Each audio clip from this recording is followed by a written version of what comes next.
കേരള ബ്ലാസ്റ്റേഴ്സിൽ നിന്ന് കുറേയധികം ഔട്ട് ഗോയിങ്ങുകൾ ഉണ്ടായിരിക്കും എന്നുള്ളത് എല്ലാവർക്കും അറിയാവുന്ന കാര്യമാണ്. മിലോസ്റ്റിൻ കിച്ചിൻ്റെ കാര്യം ഏകദേശം തീരുമാനമായി. അതിനിടയിൽ ഒരു റൂമർ പ്രവേശിച്ചിരുന്നു, കേരള ബ്ലാസ്റ്റേഴ്സിൻ്റെ യുവ പ്രതിരോധ നിര താരമായിട്ടുള്ള ഹോർമിപ്പാൻ റോയിവയെ വേറെ ഏതെങ്കിലും ക്ലബ്ബിലേക്ക് ഓഫ്ലോഡ് ചെയ്തേക്കും നല്ല ട്രാൻസ്ഫർ ഫീസ് വാങ്ങിച്ച് എന്ന്.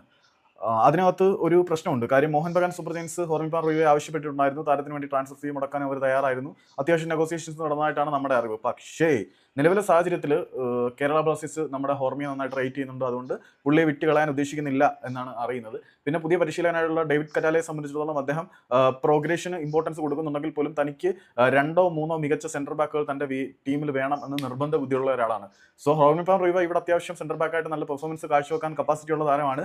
പുതിയൊരു ഇന്ത്യൻ പ്രതിരോധ നിര താരത്തിനെ, ക്വാളിറ്റി ഉള്ള താരത്തിനെ കാശ് കൊടുത്ത് വാങ്ങിക്കാൻ നമ്മുടെ മാനേജ്മെന്റ് തയ്യാറാവത്തില്ല.